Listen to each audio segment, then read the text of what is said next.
नमस्कार दर्शक बंधु राधे कृष्ण आज गुप्त ज्ञान परिसर को आपण मानक स्वागत। दर्शक बंधु संसार रे लोक माने गरीब हुअंती कहीं धोखा एवं प्रताड़ना पाती कहीं ताकू नहीं आज आलोचनाटी रही। दर्शक बंधु संसार रे बहुत लोक अच्छा जे अन्य को कष्ट दे खुशी पाते किंतु निर्दोष लोकटी जंत्रणा पाई थाए। जदि एपरी आपण सहित घटी थाए आपण व्यस्त हूँ ना। तुम जंत्रणा श्रीकृष्ण देखुंत किंतु तुम्हें भावुच मु हारी जाऊँगी। बेले बेले लोक को सामना रे हसिबार अभिनय करी बहुत कांदती आपण केबे अपमान सहिंट आपण निज मनर जंत्रणा केबे काहाकू कहि पारि नांती केवल भगवान को चुपचाप देखैछंती। शुणु कृष्ण कहउछंती हे अर्जुन जे मनीष जंत्रणा रे भांगी जाए से दुर्बल नुहे से मो परीक्षार अछि। तुम दुख कौनसी सजा नुहे यह तुमर शक्ति तैयार करिवार प्रक्रिया अटे। लोके तुम उपर हसुछंती तुम लुह को दुर्बलता बोली भावुछंती किंतु श्रीकृष्ण कहउछंती जे मनीष अपमान सही मध्य निजर मूल्य भूले नाई से सबुठारु मोर प्रिय योद्धा। तुमे भावुछ भगवान मते कहीं एते कष्ट देउछंती किंतु सत्य कथा हेउछि एहा भगवान तुमको भांगु नाहांती से तुमको गढ़ुछंती। हे पुत्र जो लुह को तुम्हें समस्त लुचाई रखुच से लुह को मु गणना करुच्ची जे जंत्रणा तुम्हें क्या कहूना ताहा मु तुम पाखरे सेथारे बसिछि। शुण तुम्हें एका नुह तुम जंत्रणा व्यर्थ नुह तुम लुह अणदेखा नुह। श्रीकृष्ण देखुछंती श्रीकृष्ण शुणुछंती कृष्ण चुपचाप तुम पाई युद्ध करुछंती। श्रीकृष्ण कहउछंती अल्प समय अपेक्षा कर तुम जीवनर सबुठु बड़ आशीर्वाद आसुछि। जदि आज तुम आखिरे लुह अच्छी तेबे मन रख काली से लुह हसरे परिणत हब कारण श्रीकृष्ण तम सहित अछंती। जो धोखा तुमको भांगी देछि से धोखा को श्रीकृष्ण तुमर शक्ति करदेवे। तुम्हें जहाँ को आपणार भाविथिल से मनीष जेतेबेले धोखा देला से मुहूर्त तुम हृदय भांगिनी तुम आत्मा चित्कार करथिला तुम्हें कांदिल किंतु चुपचाप कारण तुम्हें शिखिगल जो लोक आसु देखिले हसंती लुह देखिले लोक माने हसंती जहाँ को भरोसा करथिल से तुम पछरे छुरी मारिला तुम स्वप्न को मजाक करदेला। किंतु शुण श्रीकृष्ण कहउछंती हे पुत्र जे मनीष तुमको धोखा देला से तुमर शत्रु नुह से मोर पठाइथिबा शिक्षक। जदि से धोखा देई नथांता तुमे केबे निजर शक्ति चिन्ह नथांत। तुमे भावुछ मो कहाँ को विश्वास करिबी मो एका मोर केही नाही एही मिथ्या कथा। तुम पाखरे कृष्ण अछंती। हे आत्मा जेतेबेले समस्ते छाड़ी जाती से समय रे मु आसे तुमे जेतेबेले भांगी जाउछ से समय रे मु तुमको गढ़े। शुण समस्त तुम भल चाहती नहीं समस्त हस सत्य नुह समस्त मु अच्छी भरोसा योग्य नुह। किछि लोक केवल तुमको व्यवहार करने को आसंती एवं शेष में भांगी दे चली जाती। श्रीकृष्ण कहती जे मनीष तुमको कंदाइला ताको मु देखुची जो मनीष तुम मन भांगिला तार हिसाब मो पाखरे अछि। तुमे चुप रुह मु युद्ध करिबी। हे प्रिय आत्मा तुमको जे धोखा देछि से तुमर महान शिक्षक अटंती। ए धोखा तुम पाई शेष नुहे धोखा तुमर आरंभ। जो आज तुमको अणदेखा जो माने करुछंती काली से लोक तुमर सफलता देखिकी जलिबे।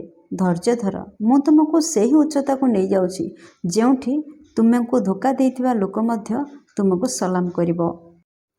जदि आज तुम आखिरे लुह तेबे मन रख से लुह ही तुम भविष्यतर शक्ति कारण कृष्ण केबे भांगिथिबा मनीष को छाड़ती नहीं। तुमे केबे माँ को कांदुथिबार देखिछ चूल्हा पाखरे बसी माँ कांदुथांती कारण घरे खाइबा पाई किछि नाही। जदि तुमे केबे बापांकर चुपचाप मुह देखिछ से हसंती किंतु हृदय भितर भांगी जाउछंती कारण जेतेबेले से पिलांकर इच्छा पूरण करि पारु नाहांती सेमानकर एमती अवस्था होइथाय।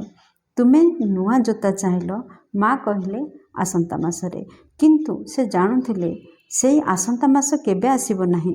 बापा कहले मु टेंशन नौनी किंतु राति रे जागी जागी भाबुथिले पिलांकर भविष्यत केमिति हबो।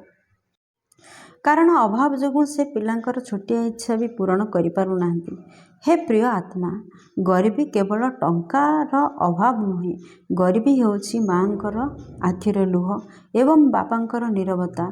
କୃଷ୍ଣ କହନ୍ତି, ହେ ପୁତ୍ର, ଯେଉଁ ମା ଚୁପଚାପ କାନ୍ଦୁଛି, ମୁଁ ସେହି ମାଆଙ୍କର ଲୁହକୁ ଦେଖିଛି। ଯେଉଁ ବାପା ନିଜ କଷ୍ଟ ଲୁଚାଉଛି, ମୁଁ ସେହି ଯନ୍ତ୍ରଣାକୁ ଅନୁଭବ କରୁଛି। ଲୋକ ଯେତେବେଳେ କହନ୍ତି ଏ ଗରିବ ଘରର ପିଲା କ'ଣ କରିବ, ଏଇ କଥା ତୁମ ହୃଦୟକୁ ଛୁରୀ ଭଳି କାଟୁଛି। ତୁମେ ହସିଛ କିନ୍ତୁ ଭିତରେ ଭାଙ୍ଗି ଯାଇଛ, କାରଣ ତୁମେ ଜାଣୁଥିଲ ସତ୍ୟ କହିଲେ କେହି ବୁଝିବେ ନାହିଁ। କୃଷ୍ଣ କହନ୍ତି, ହେ ଯୋଦ୍ଧା, ଯେଉଁ ଲୋକ ତୁମ ଗରିବକୁ ହସିଲା ତାକୁ ମୁଁ ଦେଖୁଛି। ଯେଉଁ ଲୋକ ତୁମ ସ୍ୱପ୍ନକୁ ମଜାକ କଲା ତାର ହିସାବ ମୋ ପାଖରେ ଅଛି। ତୁମେ ଚୁପ୍ ରୁହ, ମୁଁ ତୁମକୁ ଉତ୍ତର ଦେବି। ଶୁଣ, ଗରିବ ହେବା ଲଜ୍ଜା ନୁହେଁ। ଲଜ୍ଜା ହେଉଛି ନିଜ ସ୍ୱପ୍ନକୁ ଛାଡ଼ିଦେବା, ନିଜ ମା ବାପାଙ୍କର କଷ୍ଟକୁ ଭୁଲିଯିବା। ଯେଉଁ ପିଲା ମାଆଙ୍କର ଲୁହ ଦେଖି ଚୁପ୍ ରହେ ସେ ପିଲା ନୁହେଁ, ସେ ଯୋଦ୍ଧା। ତୁମ ଭିତରେ ଏକ ଯୁଦ୍ଧ ଚାଲୁଛି। ବାହାରେ ହସ, ଭିତରେ ଝଡ଼। ଲୋକ ଭାବନ୍ତି ସବୁ ଠିକ୍, କିନ୍ତୁ ତୁମେ ଭାବୁଛ ମୁଁ କେତେଦିନ ଏଭଳି, ମୁଁ କେବେ ସଫଳ ହେବି। ଯେଉଁ ରାତିରେ ତୁମେ କାନ୍ଦୁଛ ସେହି ରାତିରେ ମୁଁ ତୁମ ପାଇଁ ପଥ ତିଆରି କରୁଛି। ଯେଉଁ ଶୂନ୍ୟତା ପାଇଁ ଆଜି ତୁମେ ଅବଶୋଷ କରୁଛ, କାଲି ତୁମେ ପୂର୍ଣ୍ଣତା ପାଇବ। ହେ ପ୍ରିୟ ଆତ୍ମା, ତୁମ ଗରିବୀ ତୁମର ଶେଷ ନୁହଁ। ତୁମ ଗରିବୀ ତୁମ ଗଳ୍ପର ଆରମ୍ଭ ମାତ୍ର। ଯେଉଁ ଲୋକ ଆଜି ତୁମ ଘରକୁ ଅଣଦେଖା କରୁଛି, କାଲି ସେହି ଲୋକ ତୁମ ଘର ଦେଖି ଆଶ୍ଚର୍ଯ୍ୟ ହେବ। ମାଆଙ୍କର ଲୁହକୁ ମୁଁ ବ୍ୟର୍ଥ ହେବାକୁ ଦେବି ନାହିଁ। ବାପାଙ୍କର ନୀରବତାକୁ ମୁଁ ଅସମ୍ମାନ କରିବି ନାହିଁ, ସମ୍ମାନରେ ପରିଣତ କରିବି। ତୁମେ କେବଳ ଧୈର୍ଯ୍ୟ ଧର। ହେ କୃଷ୍ଣ, ମୋ ସହିତ ଏମିତି କାହିଁକି? ଏକା ଭାଙ୍ଗିଥିବା ଆତ୍ମାର ଚିତ୍ର। ଏହା ଗୋଟିଏ ଭାଙ୍ଗି ଯାଇଥିବା ଆତ୍ମାର ଚିତ୍କାର। ହେ ଭଗବାନ, ମୁଁ କାହାର କ'ଣ କରିଥିଲି? ମୁଁ କାହାକୁ ଧୋକା ଦେଇନି, ମୁଁ କାହାର ଅପକାର କରିନି। ତେବେ ତୁମେ ମୋତେ ଏତେ ଯନ୍ତ୍ରଣା କାହିଁକି ଦେଉଛ? ମୁଁ ପ୍ରାର୍ଥନା କଲି, ତୁମ ନାମ ନେଲି, ମନ୍ଦିର ଗଲି, ତଥାପି ମୋ ଜୀବନ ଭାଙ୍ଗି ଯାଉଛି। ହେ କୃଷ୍ଣ, ଲୋକ ଧୋକା ଦେଲେ, ମୋତେ ଭାଙ୍ଗିଦେଲେ, ମୋ ନାମକୁ ମାଟିରେ ମିଶାଇ ଦେଲେ। ତୁମେ କେଉଁଠି ଥିଲ? ମୁଁ କାନ୍ଦୁଥିଲି, ଚିତ୍କାର କରୁଥିଲି। ତୁମେ କାହିଁକି ଚୁପ୍ ଥିଲ? ସତ୍ୟ କହୁଛି ଶ୍ରୀକୃଷ୍ଣ, କେବେ କେବେ ମନେ ହୁଏ ତୁମେ ମୋତେ ଭୁଲିଗଲ, ତୁମେ ମୋତେ ଛାଡ଼ିଦେଲ। ହେ ପୁତ୍ର, ସମ୍ବୋଧନ କରି ଶ୍ରୀକୃଷ୍ଣ କହୁଛନ୍ତି, ତୁମେ ମୋତେ ଦୋଷ ଦେଉଛ, କିନ୍ତୁ ମୁଁ ତୁମକୁ ଗଢ଼ୁଛି। ଯେତେବେଳେ ତୁମେ କାନ୍ଦୁଥିଲ ମୁଁ ତୁମ ପାଖରେ ବସିଥିଲି। ଯେତେବେଳେ ତୁମେ ଭାଙ୍ଗି ଯାଉଥିଲ ମୁଁ ତୁମକୁ ଧରି ରଖିଥିଲି। ତେବେ କାହିଁକି କୃଷ୍ଣ, କାହିଁକି ଏତେ କଷ୍ଟ, କାହିଁକି ମୋ ସହିତ? ଶ୍ରୀକୃଷ୍ଣ କହନ୍ତି, କାରଣ ମୁଁ ଦୁର୍ବଳଙ୍କୁ ଏପରି ପରୀକ୍ଷା କରିବାକୁ ଚାହେଁନି। ଯାହାକୁ ମୁଁ ଶକ୍ତିଶାଳୀ କରିବାକୁ ଚାହେଁ ତାକୁ ମୁଁ ଭାଙ୍ଗି ଗଢ଼େ।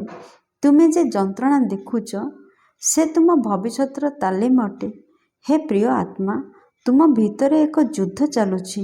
ଧର୍ମ କହୁଛି ଶାନ୍ତ ରୁହ, କର୍ମ କହୁଛି ଲଢ଼, ମନ କହୁଛି ଛାଡ଼ିଦେ, ଆତ୍ମା କହୁଛି ହାରନି। କେତେଦିନ ତୁମେ ଏଭଳି ଭିତରେ ଜଳିବ? କେତେଦିନ ତୁମ ନିଜ ଲୁହକୁ ଲୁଚାଇବ? କେତେଦିନ ତୁମେ ଭଗବାନଙ୍କୁ ପଚାରିବ ମୋ ସହିତ ଏମିତି କାହିଁକି? କୃଷ୍ଣ କହୁଛନ୍ତି, ହେ ଅର୍ଜୁନ, ଯୁଦ୍ଧ ଧର୍ମରୁ ପଳାଇଲେ ଶାନ୍ତି ମିଳେନି। ତୁମେ ଯଦି ଏବେ ଭାଙ୍ଗିଗଲ ତୁମ ଭବିଷ୍ୟତ ଭାଙ୍ଗିଯିବ। ଉଠ, ତୁମ ଲୁହ ପୋଛ ଏବଂ ତୁମ ଯୁଦ୍ଧର ସମୟ। ଶ୍ରୀକୃଷ୍ଣ କହନ୍ତି, ହେ ପ୍ରିୟ, ତୁମେ କାନ୍ଦୁଛ, ଏହା ଭଗବାନଙ୍କର ପ୍ରମାଣ। ଶ୍ରୀକୃଷ୍ଣ କହନ୍ତି, ହେ ପୁତ୍ର, ତୁମେ ମୋତେ ପଚାରୁଛ କାହିଁକି ମୋ ସହିତ? କାରଣ ମୁଁ ତୁମକୁ ଅନ୍ୟମାନଙ୍କ ପାଇଁ ଉଦାହରଣ କରିବାକୁ ଚାହେଁ। ଯେ ଆଜି ତୁମକୁ ଦେଖି ହସୁଛି, କାଲି ସେଇ ଲୋକ ତୁମ ଗଳ୍ପ ଶୁଣି କାନ୍ଦିବ। ହେ ଯୋଦ୍ଧା, ତୁମର ଧର୍ମ ହେଉଛି ହାରିନାହଁ, ତୁମର କର୍ମ ହେଉଛି ଲଢ଼ିଚାଲ, ତୁମର ଭାଗ୍ୟ ହେଉଛି ଜିତିବା। ଆଜି ତୁମେ ଶ୍ରୀକୃଷ୍ଣଙ୍କୁ ଅଭିଯୋଗ କରୁଛ, କାଲି ସେହି କୃଷ୍ଣଙ୍କୁ ଧନ୍ୟବାଦ ଦେବ, କାରଣ ଯେଉଁ ଯନ୍ତ୍ରଣା ତୁମକୁ ଭାଙ୍ଗୁଛି ସେହି ଯନ୍ତ୍ରଣା ହିଁ ତୁମକୁ ତିଆରି କରିବ। ହେ ପ୍ରିୟ, ଏତିକି ମନେ ରଖ ଯେ ଚାଲିଗଲେ ସେମାନେ ଫେରିବେ ନାହିଁ, କିନ୍ତୁ କୃଷ୍ଣ ତୁମକୁ ଭାଙ୍ଗିବାକୁ ଦେବେ ନାହିଁ। କେବେ କେବେ ତୁମ ପ୍ରିୟଜନ ସଂସାରରୁ ଛାଡ଼ି ଚାଲିଯାଆନ୍ତି, କିଛି ନ କହି, କିଛି ନ ସୁଯୋଗ ଦେଇ। ତୁମେ ଦେଖୁଥିଲ, କଥା ହେଉଥିଲ, ହସୁଥିଲ ଏବଂ ହଠାତ୍ ଦେଖିଲ ସେ ନାହିଁ। ତୁମେ ତାଙ୍କ ଫୋନ୍ ଖୋଲ, ଚାଟ୍ ପଢ଼, ଫଟୋ ଦେଖ, କିନ୍ତୁ ସେ ଉତ୍ତର ଦେଉନାହିଁ, କାରଣ ସେ ଚାଲିଗଲେ ସଦାକାଳ ପାଇଁ। ହେ କୃଷ୍ଣ, ମୁଁ ଏତେ ଦୁର୍ବଳ ଥିଲି କି? ତୁମେ ତାକୁ ନେଇଗଲ, ମୋତେ ଏକା କରିଦେଲ। ମୋ ଜୀବନ ଅର୍ଥ ସେ ଥିଲା, ମୋ ଜୀବନର ଅର୍ଥ ସେ ଥିଲା। ସିଏ ଥିଲା ମୋର ହସ, ମୋର ଶାନ୍ତି। ଏବେ କିଛି ନାହିଁ। ଘର ଅଛି, ଲୋକ ଅଛନ୍ତି, କିନ୍ତୁ ମନ ଶୂନ୍ୟ। ହସ ଅଛି, କିନ୍ତୁ ଜୀବନ ନାହିଁ। ଭିତରେ ମୃତ୍ୟୁ ଚାଲୁଛି। ହେ ପ୍ରିୟ ଆତ୍ମା, ତୁମେ ଯାହାକୁ ହରାଇଛ ସେ ମୋ ପାଖରେ ସୁରକ୍ଷିତ ଅଛି। ତୁମେ ଭାବୁଛ ସେ ଚାଲିଗଲା, କିନ୍ତୁ କେବେ ତୁମକୁ ଛାଡ଼ିକି? କିନ୍ତୁ କୃଷ୍ଣ, ମୋ ହୃଦୟ ଏବେ ଖାଲି, ମୋ ଜୀବନ ଅନ୍ଧାର। ହେ ପୁତ୍ର, ଯେ ଶୂନ୍ୟତାକୁ ତୁମେ ମୃତ୍ୟୁ ଭାବୁଛ ସେ ନୂଆ ଆତ୍ମାର ଜନ୍ମ। ମୁଁ ତୁମଠାରୁ କାହାକୁ ନେଇନି। ମୁଁ ତୁମକୁ ଶକ୍ତି ଦେବାକୁ ଯାହା ଦରକାର ତାହା ହିଁ କରୁଛି। ତୁମେ ବହୁତ କାନ୍ଦୁଛ, ଦୁଃଖ କରୁଛ, ନିଜ ସହିତ କଥା ହେଉଛ, କାରଣ ଯାହାକୁ କହିବାକୁ ଥିଲା ସେ ଆଉ ସଂସାରରେ ନାହିଁ। ବିଚ୍ଛେଦ ତୁମକୁ ମାରିବାକୁ ଆସେ, ଶୂନ୍ୟତା ତୁମକୁ ଭାଙ୍ଗିବାକୁ ଆସେ, ଯନ୍ତ୍ରଣା ତୁମକୁ ଶେଷ କରିବାକୁ ଆସେ, କିନ୍ତୁ ତୁମେ ଯୋଦ୍ଧା, ତୁମେ ଭାଙ୍ଗିବା ପାଇଁ ଜନ୍ମ ନେଇନାହଁ। ଶ୍ରୀକୃଷ୍ଣ କହୁଛନ୍ତି, ହେ ଅର୍ଜୁନ, ଶୋକରେ ରହିଲେ ଶକ୍ତି ମରିଯାଏ। ତୁମେ ଲୁହକୁ ଅସ୍ତ୍ର କର, ତୁମ ବେଦନାକୁ ତୁମ ଶକ୍ତି କର ଏବଂ ଉଠ, ଜୀବନକୁ ଲଢ଼। ହେ ପ୍ରିୟ ଆତ୍ମା, ତୁମେ ଯାହାକୁ ହରାଇଛ ସେ ତୁମ ଶେଷ ନୁହେଁ, ସେ ତୁମ ଶକ୍ତିର ଆରମ୍ଭ। ଯେ ଆଜି ତୁମକୁ ଭାଙ୍ଗୁଛି, କାଲି ସେଇ ଯନ୍ତ୍ରଣା ତୁମକୁ ଦେବତା କରିଦେବ। ହେ ପୁତ୍ର, ତୁମେ ଭାବୁଛ ସେ ଚାଲିଗଲେ, କିନ୍ତୁ ସେ ତୁମର ବିଶ୍ୱାସରେ ଅଛି, ତୁମ ଲୁହରେ ଅଛି, ତୁମ ସ୍ମୃତିରେ ଅଛି। ହେ ଯୋଦ୍ଧା, ତୁମେ କାନ୍ଦିବା ପାଇଁ ଜନ୍ମ ନେଇନାହଁ, ତୁମେ ଭାଙ୍ଗିବା ପାଇଁ ଜନ୍ମ ନେଇନାହଁ, ତୁମେ ଜଳି ଉଠିବା ପାଇଁ ଜନ୍ମ ନେଇନାହଁ। ଆଜି ତୁମ ଆଖିରେ ଲୁହ, କାଲି ତୁମ ଆଖିରେ ଖୁସି ହୋଇ ଫୁଟି ଉଠିବ। କାଲି ତୁମ ମନ ଶକ୍ତ ହୋଇଯିବ, କାରଣ ଯେଉଁ ମୃତ୍ୟୁ ତୁମକୁ ଭାଙ୍ଗିଲା ସେହି ମୃତ୍ୟୁ ହିଁ ତୁମକୁ ଅମର କରିଦେଲା। ହେ ପ୍ରିୟ, ଧୋକା, ପ୍ରତାରଣା, ବିଶ୍ୱାସଘାତକ, ଗରିବ, ପ୍ରିୟଜନର ମୃତ୍ୟୁ ଆଦି ତୁମକୁ ଶକ୍ତ କରି ବିଶ୍ୱରେ ଠିଆ କରେ। ତେଣୁ ଏସବୁକୁ ସମ୍ମାନର ସହିତ ସ୍ୱାଗତ କର। ଶ୍ରୀକୃଷ୍ଣଙ୍କର ଅମୂଲ୍ୟ ଉପଦେଶଟି ଭଲ ଲାଗିଥିଲେ ଭିଡ଼ିଓକୁ ଲାଇକ୍ କରି ସେୟାର କରନ୍ତୁ। ଚ୍ୟାନେଲରେ ନୂଆ ଥିଲେ ଚ୍ୟାନେଲକୁ ନିହାତି ସବସ୍କ୍ରାଇବ୍ କରନ୍ତୁ, କାହିଁକିନା ପ୍ରତିଦିନ ପ୍ରକାଶ ପାଉଥିବା ନୂଆ ନୂଆ ଗୁପ୍ତ ଜ୍ଞାନର ଅଧ୍ୟାୟ ଆପଣଙ୍କ ପାଖରେ ପହଞ୍ଚି ପାରିବ। ଦର୍ଶକ ବନ୍ଧୁ, ଭିଡ଼ିଓଟିକୁ ଏପର୍ଯ୍ୟନ୍ତ ଦେଖିଥିବାରୁ ଆପଣଙ୍କୁ ବହୁତ ବହୁତ ଧନ୍ୟବାଦ। ପୁଣି ଦେଖା ହେବ ଅନ୍ୟ ଏକ ଫ୍ରେଶ୍ ଅଧ୍ୟାୟରେ ନୂଆ ଏକ ଚିନ୍ତାଧାରା ନାହିଁ। ସେ ପର୍ଯ୍ୟନ୍ତ ଜୟ ଜଗନ୍ନାଥ।